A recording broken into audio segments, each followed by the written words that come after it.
Thank you, Mr. Chairman, and thank you to the nominees for your statements and for appearing here today this morning. I certainly know that your families and friends are all very proud of you, as they should be, with your distinguished career and accomplishments. And Ms. Becker, I'm particularly pleased to see you as a native Michigander. I know that you will definitely represent the state of Michigan with great distinction, should you be confirmed. You do already, but should you be confirmed, that track record will continue. There are certainly a number of qualities that I believe, and I think most of the folks on this panel believe, every judicial nominee should have, and that would include a strong legal background, experience handling a variety of cases, as well as a fair approach to legal issues. So maybe if I could ask each of the judicial candidates to give me a little sense of what is your view of the appropriate temperament of a judge? What elements of temperament do you believe are essential to fairly considering cases? And take a moment to describe how your experience working with diverse roles have helped you develop what you consider to be this appropriate judicial temperament. So we'll start down here, Mr. Pizzala, or no. Actually, no, yeah, Judicial Becker. I'm sorry, Judicial, yeah. Julie, or Ms. Becker. Thank you, Senator. I think that in order to be a good judge, a judge has to possess the qualities of patience, of integrity, and a true interest in what I would characterize as the intellectual and human challenges of the law. Sitting as a trial court judge, you really see the gamut of human experience coming in through the courthouse doors every day. And some of the cases present challenging, difficult factual issues. Some of the cases present challenging legal issues.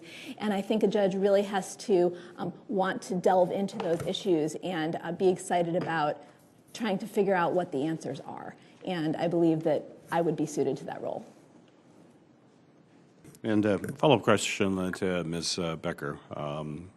First off, I want to say I've had an opportunity to talk with you prior to this hearing and appreciated that opportunity, and certainly impressed by your background, first and foremost, of course, from the University of Michigan, which is a great educational background, but then going off to Yale University. Here you were an individual who was on a fast track that could have gone any way with your legal career, but chose to help those who often don't have a voice, which I commend you for your career. And given that, given your previous work focusing on helping and representing low-income District of Columbia residents at Legal Aid Society, you help clients challenge the termination of housing subsidies, assisted tenant associations in preserving affordable housing, and a variety of other areas that you worked on. Could you describe the importance of your work and your experience working with low-income populations and how that makes you particularly well qualified to serve on the D.C. Superior Court? Thank you, Senator. Let me answer that in two ways. First, I want to talk a little bit about housing because that has been my primary focus. I think that although I have been focusing on that area, I think the reality is that housing is really critical to every aspect of an individual's life, and particularly a low-income individual's life. Housing is critical to maintaining family stability, which is critical to retaining custody.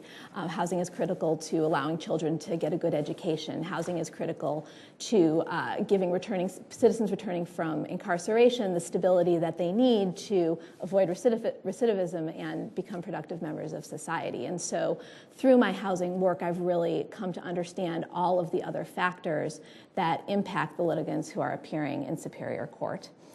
And then more generally, I think that because I have spent such a long time in Superior Court, because I have appeared in so many of the courtrooms and had a chance to observe so many of the things that happen there, I think that I would be well prepared to join the bench there. I'm excited by the prospect of doing that, and I think that my experience has prepared me to communicate with individuals at all levels, with attorneys, with individuals who are not represented by counsel, with individuals who know something about the law and individuals who do not, because I've had practice in doing all of those things throughout my career.